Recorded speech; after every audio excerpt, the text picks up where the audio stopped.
Welcome back to Dragon Quest III. On the previous episode, I got the thief's key from the Tower of Najima, using it to open a door in the town of Riv to get a magic ball from an old man, so I could break the seal that separated Al Yahan from the outside world, arriving at Romali, answering the request of its fickle king to recover the golden crown from the bandit Kandar, who lived at the Tower of Champagne, which I did successfully.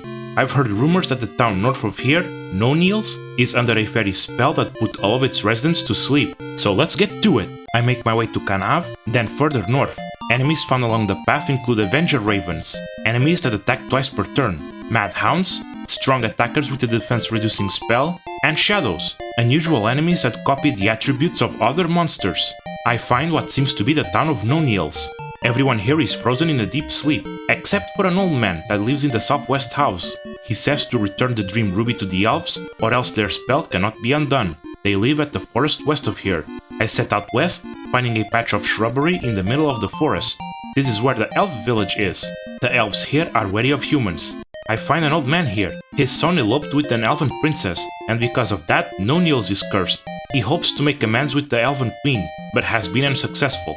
There is a shop here, but because I'm human, I'm refused service. I then talk with the queen. Her daughter took the Dream Ruby when she eloped. She never accepted her relationship with a human and wants us out of her sight. I return to Kanav, buying the half-plate armor for Eltanin, passing the chainmail to Brindar. I then return near the elf village, entering the nearby cave. New enemies that can be found include deadly toadstools, enemies that can put the party to sleep with their attacks or sweet breath, vampires, strong enemies that can also cast Ice Bolt, and man-eater moths, poisonous attackers that can call for backup and cast Surround. I go south, Vyron reaches level 12, learning the Inferno spell, a group target wind spell. Then I go west, finding a chest that contains a wyvern wing. I go a bit south then west, an old man says that there's a healing spring somewhere in this cave. I then go south, east then north, finding a chest that contains 288 gold. I go all the way south by the east side, finding stairs to the second floor, then immediate stairs to the third, finding a chest that has the Acorns of Life, a seed that boosts max HP when eaten. I give this to Altanin. I find another set of stairs back to the second floor, finding immediate stairs back to the first, and another set that takes me to the second. It is here that I find the healing spring.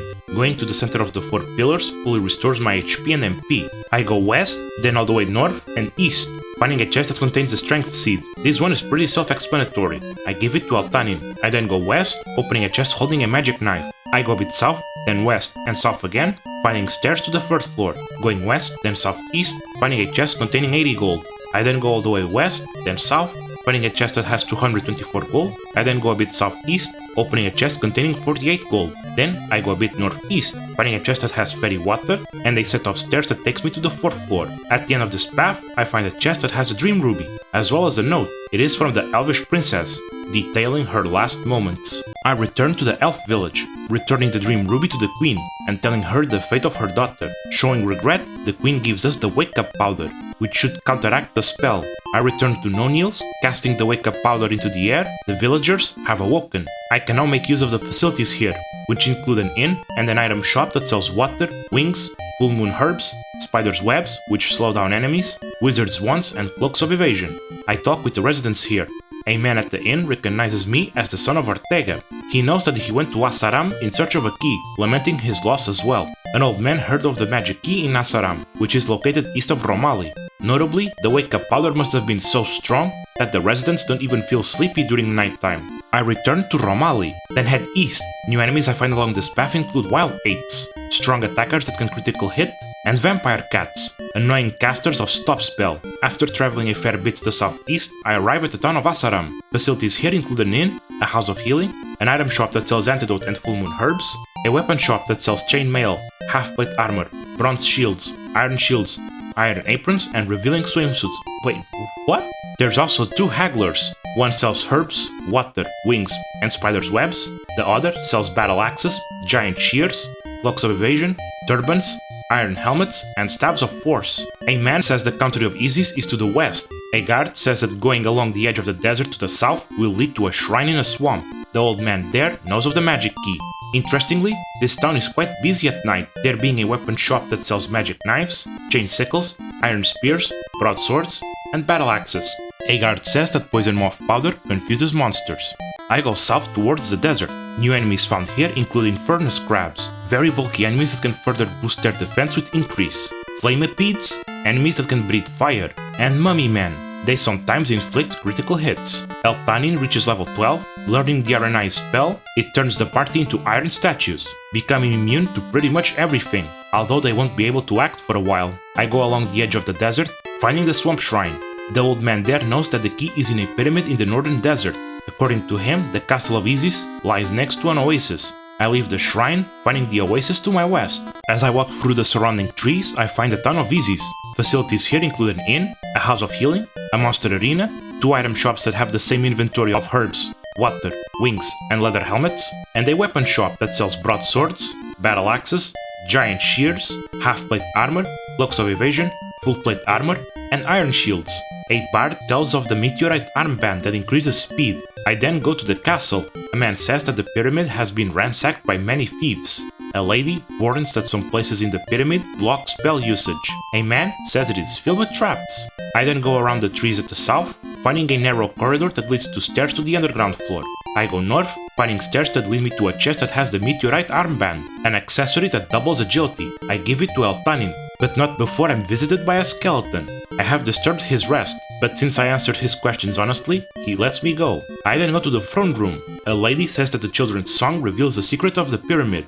The kids here sing a song about buttons. To open the door, I must first go east, then west. I talk with the queen, being capable of saving the game. I grind a bit to await nightfall. Theron reaches level 13, learning the return spell, as well as the slow spell to reduce enemy agility. Nothing special awaits me at Isis, however. I then buy the full plate armor for Eltanin, passing the half plate armor to Brindar, and chainmail to Viron. I make my way north, finding the pyramid. New enemies found in this tomb include King Frogors, enemies that like showing up in groups that spam sleep, trick bags. They have multiple annoying spells they can cast, reduce MP with a strange dance, and drop a lot of gold. Mummies, strong enemies that can inflict critical hits and call for Horks. Speaking of which, Horks are capable of defending themselves, but sometimes waste turns by observing the situation. Many treasure chests line this first floor, however it is not worth getting any of them, as they are either empty or worse. They are man-eater chests, enemies that can inflict critical hits and spew sweet breath to inflict sleep. They have massive attack as well, so the first time I meet one I get wiped. I recovered and make my way back to the pyramid. I have to be careful as I travel, since the center tiles of these crossings are trap doors that take me to the underground floor, where magic doesn't work. I go all the way north, then east and north again, finding stairs to the second floor. I then go south, then west, finding stairs to the third floor. I find a stone door blocking the center, so I go east to press a button, then go west to press the other button. The stone door has moved away, so I go to the center, opening chests that contain a vitality seed that I give to Eltanin, and the magic key, which opens a new kind of door.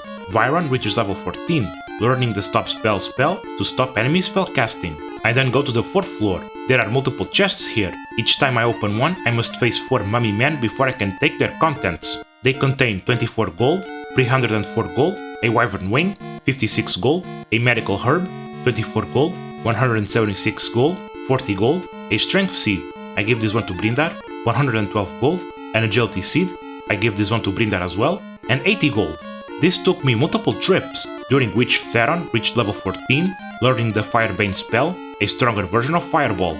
And also I went back to Isis to buy giant shears for Brindar, giving the chain sickle to Viron. I then returned to Isis at night. Since I now have the magic key, I can open doors that lead to chests that contain Wayfarer's clothes, acorns of life that I give to Eltanin, 80 gold, poison moth powder, 72 gold, 64 gold, a wyvern wing, and an intelligent seed that I give to Viron. Then I make another trip for the pyramid. If I go to the underground floor, there's a specific spot on the southwest room that, when searched, reveals stairs that lead to a secret room that has a casket with the golden claws. These are actually the strongest weapon a fighter can use, but they are cursed, causing constant random encounters with each step, even when unequipped. Not seeing their worth, I decide to reset the game.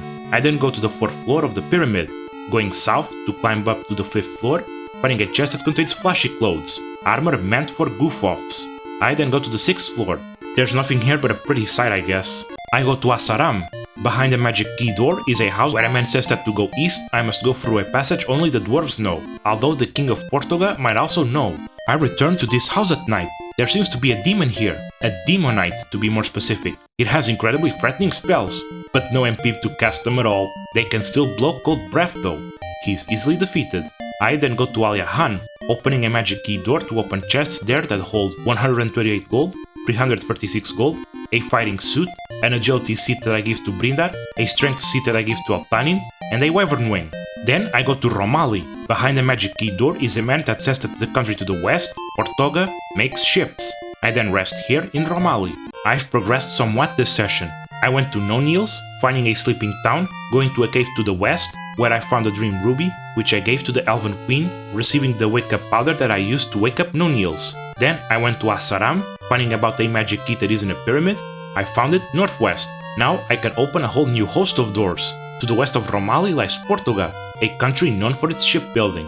Perhaps if I were to acquire one there, I might find new lands abroad and continue my quest to fell the Archfiend. Thank you for watching, and I'll see you next time, as I travel to Portugal.